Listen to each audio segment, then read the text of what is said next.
오늘 저희가 교독한 본문은 예수님께서 제자들과 함께 거라사인의 땅으로 이동하시는 장면으로 시작을 합니다. 거라사라고 하는 지역은 가나안 땅 북쪽에 있는 갈릴리 호수를 기준으로 갈릴리 호수 오른쪽, 갈릴리 호수의 세시 방향에 있는 위치입니다. 동쪽 지역인데요. 예수님께서 주로 가버나움이라고 하는 이 갈릴리 서쪽과 북부 지역에서 활동을 하시다가 이때 특별히 동쪽 지역에 있는 거라사인의 땅을 방문하신 그 목적에 대한 설명은 본문에 나와 있지 않습니다. 그냥 어느 날 예수님께서 호수 저편으로 건너가자라고 하셔서 아마 배에 올랐고 호수를 가로질러 거라사인 땅에 도착한 것으로 보여요. 근데 예수님께서 배에서 내리시니까 어떤 사람이 있습니다. 27절에서는 그 사람에 대해서 그 도시 사람 이렇게 말합니다. 거라사인의 땅에 갔으니 거라사 사람인 것이죠. 그런데 분명히 이 사람에 대해서 그 도시 사람이라고 설명은 되어 있는데 이 사람은 그 성 안에서 살지는 못하는 사람이었다라고 합니다. 이 사람은 옷도 제대로 입지 못하고 무덤 사이에 살고 있었어요. 왜냐하면 더러운 귀신이 그 사람 안에 들어가 있었기 때문입니다. 귀신이 이 사람을 딱 붙잡게 되면 어느 누구도 그를 막을 수 없었다 합니다. 그래서 귀신이 그를 붙잡기 전에, 다시 말해서 난동을 부리기 전에 쇠사슬과 고랑으로 팔과 다리를 묶어놓아도 아무 소용이 없었다 해요. 귀신에게 한번 붙잡히면 메인 것을 다 끊고 뛰어다니는 것이죠. 그렇게 그는 마을 사람들과는 도저히 살 수 없어 쫓겨나 무덤가에서 살고 있습니다. 이 더러운 귀신에게 붙잡혀서 그 누구도 제어할 수 없는 사람이었는데 그 사람이 어느 날 자기 앞에 예수라는 분이 나타나니까 태도가 완전히 달라집니다. 28절을 한번 보시면 이 사람이 멀리서 예수를 보고 부르짖으며 달려가 그리고 그 앞에 엎드렸다. 쇠사슬과 고랑으로 아무리 그를 묶어놔도 그를 잠잠히 만들 수가 없었는데 예수께서 그 거라사 땅에 발을 내딛자 더러운 귀신 들린 사람이 스스로 달려와 예수 앞에 엎드립니다. 그리고 이렇게 말합니다. 지극히 높으신 하나님의 아들 예수여, 당신이 나와 무슨 상관이 있습니까? 당신께 구하노니 나를 괴롭게 하지 마옵소서. 저는 이런 장면을 볼 때마다 참 신기합니다. 귀신들이 예수님을 만날 때마다 하나님의 아들 예수여 이렇게 부르거든요. 예수님께서 이 땅에 계실 때 하나님을 아버지라고 부른 것으로 인해 신성 모독이다라고 해서 종교 지도자들이 예수를 죽이고 싶어 했고 끝내 그 죄목으로 예수를 죽이죠. 자칭 하나님의 아들이다, 하나님을 모독하는 자다 해서 예수를 죽였습니다. 근데 오히려 귀신들은 예수를 향해 뭐라고 말합니까? 하나님의 아들이시여 라고 또 말한다는 거죠. 근데 더러운 귀신 들린 사람이 하나님의 아들 예수를 보고 도망치지 않고 오히려 예수께 달려와 그 앞에 엎드린 데에는 이유가 있었습니다. 언제 어떤 방식인지는 모르지만 예수님께서 이미 그 더러운 귀신에게 너 이제 그 사람에게서 나와라 라고 명령하셨기 때문이에요. 예수께서는 하나님의 아들이시므로 예수께서 명령하시면 그 더러운 귀신은 그 말에 따라야 합니다. 이미 그 명령을 받은 귀신이 나를 한번 봐주시면 안 됩니까? 하고 그 앞에 엎드리는 거예요. 나를 괴롭게 하지 마옵소서 하는 것이죠. 나를 괴롭게 하지 마십시오 라고 부탁하는 귀신에게 예수님께서 너의 이름이 무엇이냐 그러세요. 이름을 묻는 건 그 존재의 본질을 묻는 거예요. 너는 누구냐? 라고 물으시는 거고요. 그러자 그 귀신이 저는 군대입니다. 한두 귀신이 들어가 있는 게 아니었고 어마어마하게 많은 귀신이 그 한 사람의 몸에 들어가 있어요. 우리는 군대와 같습니다.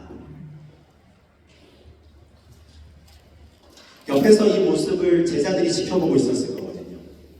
예수님과 그 앞에 엎드린 그 귀신 들린 사람의 대화를 듣고 보면 제자들은 무슨 생각을 했을까 싶습니다.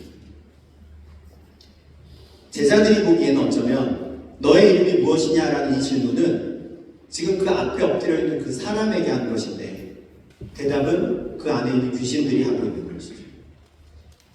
우리는 군대입니다 라고 말할 정도로 많은 귀신이 들어가서 그 사람을 완전히 붙잡았습니다. 다시 말해서 그 사람의 정체성을 완전히 뒤집어 놓은 것이죠.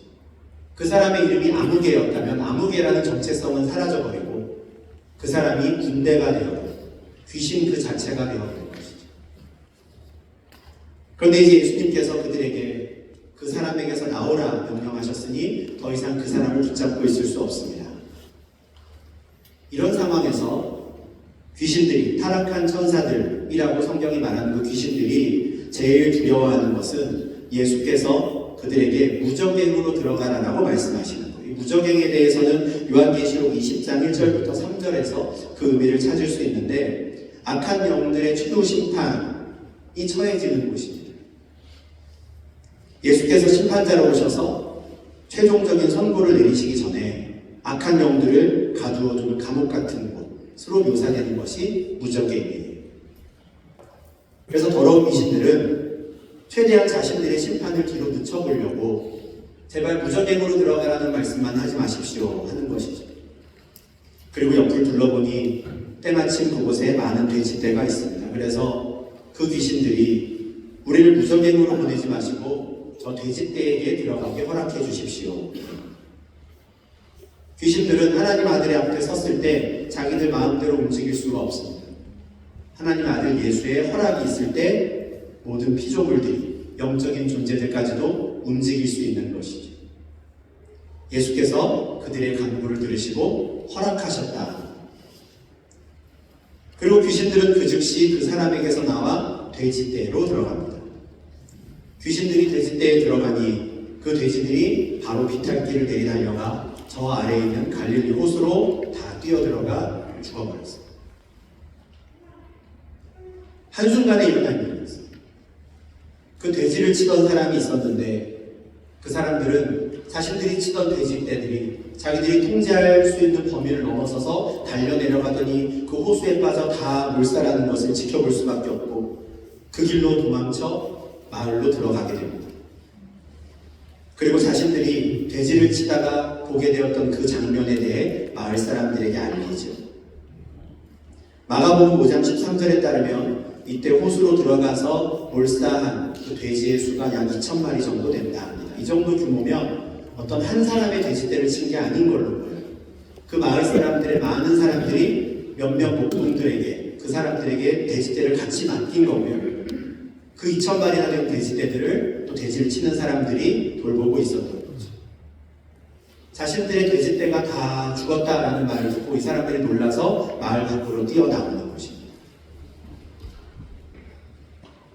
우리 돼지떼가 죽었다라는 말을 듣고 놀라서 달려나왔는데 막상 달려나와보니 이들은 더 놀라운 장면을 목격하게 됩니다. 더러운 귀신들이 어느 누구도 제어할 수 없었던 그 사람이, 그래서 마을에서도 쫓겨나서 무덤가에 살던 그 사람이 이제는 정신이 온전해져서 옷도 똑바로 입고 예수의 발 아래 가만히 앉아있는 걸 보는 거예요. 쇠사슬과 고랑으로도 묶어놓지 못했던 사람인데 이제는 스스로 예수의 발 아래 앉아있는 거죠. 더러운 귀신이 나간 이후에 지금 예수님의 발 아래 앉아있는 건 이 사람 자신의 의지에 따라 하는 행동입니다. 자신의 정체성을 회복한 그 사람이 자신의 의지를 가지고 가장 먼저 한 일, 바로 예수의 발치 아래 앉아있는 것. 누가복음에서 예수의 발치, 예수의 발 아래 앉아있다라는 건 굉장히 중요한 의미가 있습니다. 누가복음 7장 38절에서는 죄 지은 한 여자가 예수의 발 아래 와서 울며 눈물로 그 발을 적시고 자기 머리털로 예수님의 발을 닦아요. 8장 41절에서는 회당장 야이로가 예수의 발 아래 엎드립니다. 10장 39절에서는 마리아가 주의 발치에 앉아 예수님의 말씀을 들었고 17장 16절에서는 고침받은 나병 환자가 예수의 발 아래 엎드려 감사합니다. 예수의 발 아래 엎드린다는 것은 예수를 나의 구주로 섬기게 된 자들이 나타내는 태도였던 것이죠. 그런데 그 더러운 귀신 들렸던 자가 그 모습을 하고 앉아있는 것. 이제 예수가 나의 주인입니다 하며 그 앞에 앉아있는 것이죠. 더러운 귀신에게 사로잡혀 있던 자가 이제는 예수에게 사로잡힌 자가 되고자 그 앞에 앉아있는 것. 그는 예수께서 자신의 죄를 용서해 주셨다는 것과 나를 완전히 고쳐주시고 회복시키셨음을 인정하고 그것에 감사하는 마음으로 앉아있는 거죠. 근데 그 모습이 마을 사람들에게 너무 충격적인 거예요. 어떻게 이게 가능한가? 그 장면을 볼 때 심지어 그들은 두려워했다라고까지 합니다. 그래서 돼지를 치던 자들에게 물었겠죠. 어떻게 해서 이런 일이 가능했느냐? 그 사람들이 본대로 전달을 했을 것이고 그들은 귀신 들렸던 자가 어떻게 구원받았는지, 다시 말해서 어떻게 온전해질 수 있었는지에 들은 후에 더욱 두려워합니다. 어떻게 이런 일이 가능할까라고 하며 두려움을 느끼는 거예요. 자신들의 생각을 뛰어넘는 어떤 절대자의 권능을 보았기 때문일 겁니다. 그런데 참 안타깝고도 또 이상한 일이 벌어집니다. 더러운 귀신 들렸던 자가 어떻게 구원받았는지를 다 본 후에 그들은 예수께서 떠나시기를 간구합니다. 예수가 누구이신지 알았고 더러운 귀신 들렸던 자가 어떻게 이렇게 온전해질 수 있는지를 들었다면 저도 좀 회복시켜 주십시오 하고 그 앞에 같이 엎드리는 것이 맞는 것 같은데, 심지어 어떤 절대자의 권능을 느끼는 그 경험을 하고 두려움까지 느꼈다면 같이 그 자리에 엎드렸어야 할 것 같은데 그렇게 하지 않는 거예요. 그 얘기를 듣고는 저 사람 보내, 제발 우리를 떠나십시오. 거라사 사람들에게 예수는 두렵지만 불편한 존재였어요. 차라리 더러운 귀신이 더 나은 사람들이었어요. 더러운 귀신 들린 사람은 마을에만 들어오지 않으면 그냥 무덤가로 밀어놓고 거기 살게만 하면 자신들에게 피해가 없었거든요. 그런데 예수는 두려웠습니다. 귀신 들린 사람을 온전하게 하시고 2,000마리의 돼지떼를 단숨에 호숫가로 내달리게 만드셨던 그 예수가 무서웠고, 어쩌면 예수가 우리와 함께 계속 있다가는 다른 것들도 잃어버릴지 모르겠다 생각한지도 모르겠습니다. 그래서 제발 떠나십시오. 우리는 당신이 필요 없습니다. 예수님께서 어떤 이유에서 그 거라사인의 땅을 방문하셨는지 우리는 알 수 없지만 예수님께서는 분명히 그들에게 은혜를 베풀어 주시기 위해 그 땅을 찾으셨을 겁니다. 왜냐하면 거라사인의 땅은 이방인들이 사는 땅이었거든요. 어둠 속에 잠겨있던 땅입니다. 거라사인의 땅이 이방인들의 땅이라는 증거가 바로 돼지예요. 구약의 율법에 따르면 돼지는 부정한 짐승이기 때문에 유대인들은 키우지 않거든요. 근데 거라사인의 땅에 돼지떼가 있었습니다. 그 땅은 이방인들이 사는 곳이기 때문에 유대인들의 땅에만 머무시던 예수님께서 하나님의 아들이 친히 갈릴리 호수를 건너 이방인의 땅에 발을 디디신 거죠. 이사야 9장 1절과 2절에서 예언된 말씀처럼 흑암에 행하던 백성에게 큰 빛을 비추어 주신 거예요. 사방에 그들 집 땅에 거주하던 자들에게 빛을 비추어 주신 겁니다. 그러나 그 땅 사람들은 그 빛을 알아보지 못했습니다. 빛이 비추이니까 놀랐어요. 두렵기도 했어요. 그러나 그것이 생명의 빛인 줄 몰랐습니다. 아이러니하게도 그 빛을 알아보는 건 더러운 귀신입니다. 더러운 귀신은 그 빛을 보자마자 그 앞에 엎드려 하나님의 아들 예수여 라고 부르거든요. 반면에 거라사 사람들은 제발 우리를 떠나시오 라고 해요. 자신들에게 비친 그 빛이 무엇인지, 하나님의 아들 예수가 누구이신지 몰랐기 때문입니다. 우리가 누군가에게 복음을 전할 때 복음을 딱 받아들이지 않는 사람이 있으면 어떻게 하시겠습니까? 안타까운 마음에 우리가 계속 복음을 더 전하고 그를 위해 기도해야 하고 할 것 같은데, 물론 그렇게 해야 합니다. 저희는. 근데 예수님께서는 그렇게 하지 않으세요. 예수를 거부하는 자들의 말을 들으시고는 예수님께서는 미련 없이 돌아서십니다. 그냥 바로 다시 배에 올라타십니다. 거라사인의 마을에 들어가지도 못하고 내리셨던 그곳에서 다시 돌이켜 배에 오르시는 겁니다. 마을 사람들은 안심했을 거예요. 아, 저 사람이 떠났나. 그런데 예수님이 그 배에 오르니까 예수님께서 온전하게 회복시키신 그 사람, 더러운 귀신 들렸던 그 사람이 예수님과 함께 배에 타려고 하는 거예요. 그 사람 입장에서는 나의 주인을 만났다 생각을 했을 겁니다. 나의 생명의 은인을 만났다. 나의 구주를 만났다. 내가 이제 저분을 따라가야겠다 생각을 했을 겁니다. 그런데 배에 타려던 그 사람에게 예수님이 이렇게 말씀하세요. 38절, 39절인데요. 이 말씀들이 같이 한번 읽어보겠습니다. 38절, 39절입니다. 시작. 귀신 나간 사람이 함께 있기를 구하였으나 예수께서 그를 보내시며 이르시되 집으로 돌아가 하나님이 내게 어떻게 큰 일을 행하셨는지를 말하라 하시니 그가 가서 예수께서 자기에게 어떻게 큰 일을 행하셨는지를 온 성에 전파하니라. 아멘. 고침받은 사람이 예수를 따라가려고 했어요. 그런데 예수님께서 그를 보내십니다. 그는 예수님께로부터 보냄받은 자가 되는 거예요. 우리가 보통 예수님의 12제자들을 사도라고 부르는데 사도라고 하는 단어의 본래 의미는 보냄을 받은 자라는 뜻입니다. 이 단어의 의미로만 생각을 하면 지금 이 사람이 예수님께 보냄을 받았다는 건 아주 큰 의미가 있는 거예요. 예수님께서 이 사람을 이방인 땅으로 파송하는 최초의 사도가 되게 하시는 거죠. 그쪽으로 보내시는 거예요. 그리고 그를 보내시며 그에게 사명을 주십니다. 앞으로 무엇을 해야 하는지를 가르쳐 주세요. 하나님께서 너에게 어떻게 큰 일을 행하셨는지를 말하라. 하나님께서 그에게 행하신 큰 일, 나를 완전히 제압하고 있었던, 내가 누구인지도 잊어버리게 만들었던 그 더러운 귀신들, 그 더러운 귀신을 쫓아내 주십니다. 나를 다시 온전케 하신 것, 회복하게 하신 것, 무덤에 살던 나를 다시 마을에 들어가 살게 하신 일, 그 일을 말하라.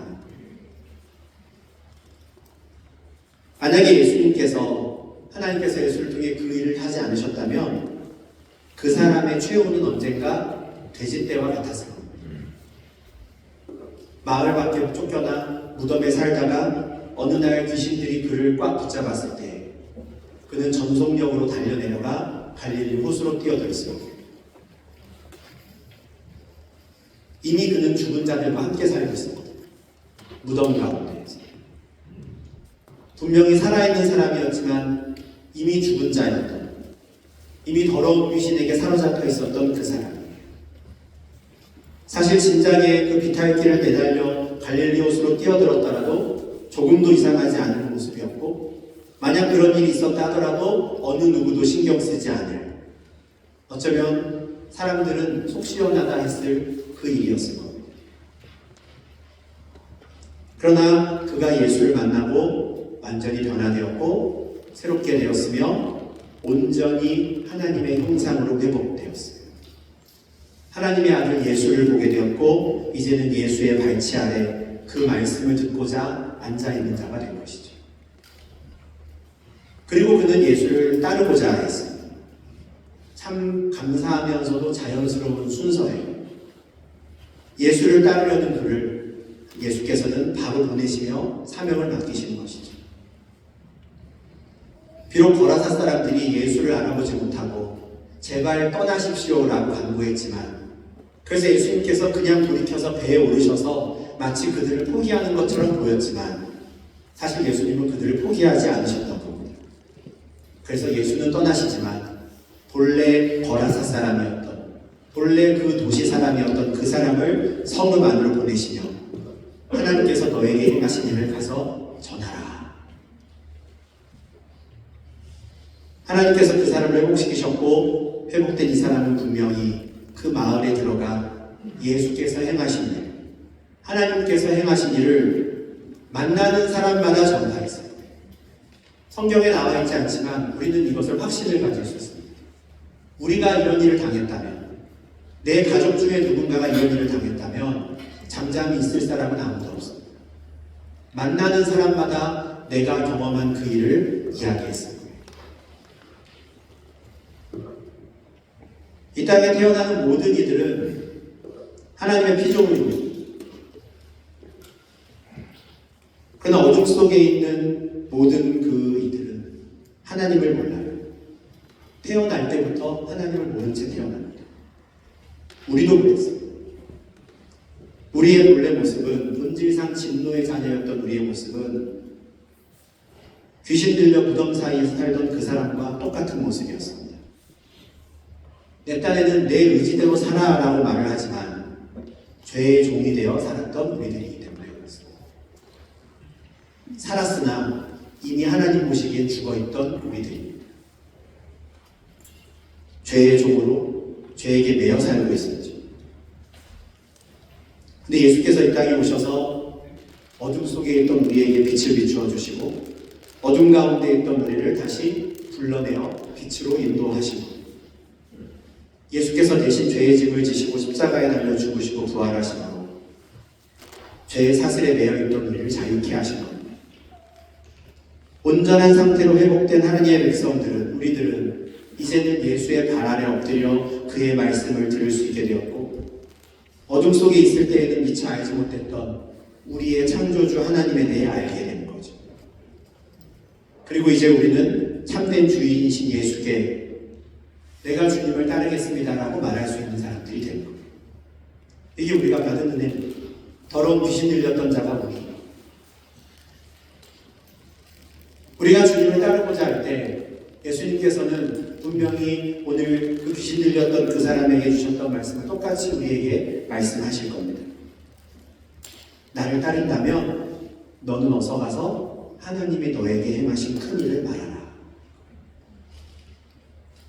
오순절에 성령이 제자들에게 임하셨을 때 제자들이 각 나라 언어로 외쳤던 것이 바로 하나님의 큰 일. 거라사 지방에서 예수를 만났던 그 사람이 받았던 사명도 하나님께 행하셨던 큰 일이에요. 우리에게도 같은 것을 바라시는 거죠. 그런데 그냥 하나님의 큰 일을 말하세요 이러면 우리는 부담스럽습니다. 내가 복음을 잘 전할 수 있을까? 하나님에 대해서, 예수님에 대해서 내가 논리정연하게 잘 설명할 수 있을까? 우리 부담스러워요. 근데 오늘 말씀을 보니까 처음부터 끝까지 논리적으로 복음을 전하라 하지 않으시고 하나님이 너에게 행하신 큰 일을 말하라. 우린 그건 할 수 있습니다. 다른 사람은 몰라도 하나님이 나에게는 이런 일을 하셨습니다.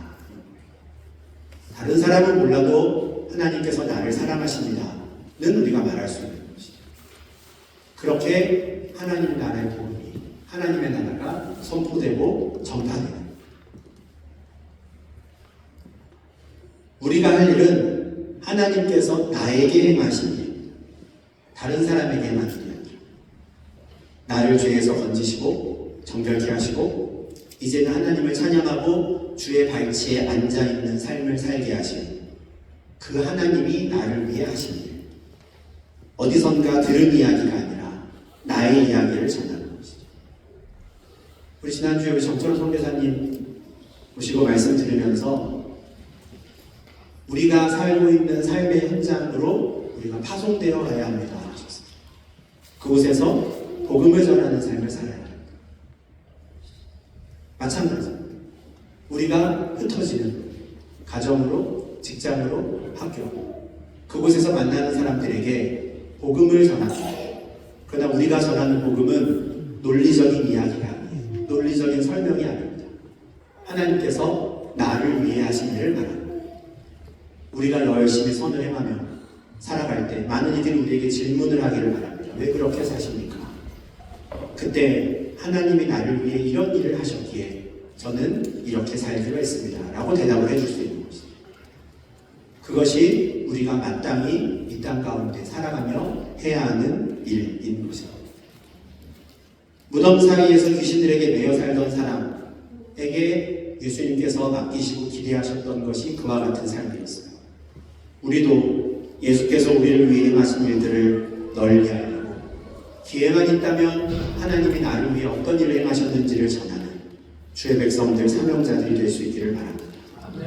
앞으로도 이 사명을 잘 감당하며 주님 오시는 그날까지 우리와 우리 가정, 우리 직장, 우리가 사는 이 모든 지역 공동체에 하나님의 큰일이 우리를 통하여 선포될 수 있기를 주님의 이름으로 축원합니다. 기도하겠습니다. 하나님 아버지 감사합니다.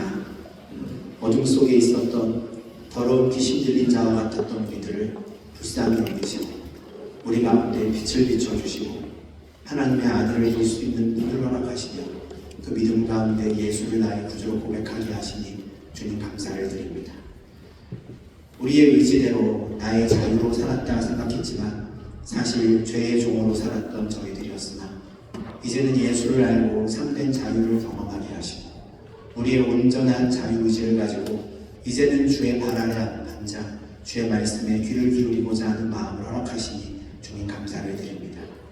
이 땅 가운데 살아갈 때 주의 백성으로 주의 자녀로 살아가는 것이 참 어렵지만 그럼에도 불구하고 그것을 포기하지 않고 하나님을 따르며 주의 말씀을 따르기를 소원하는 마음을 주시니 주님 참으로 감사를 드립니다.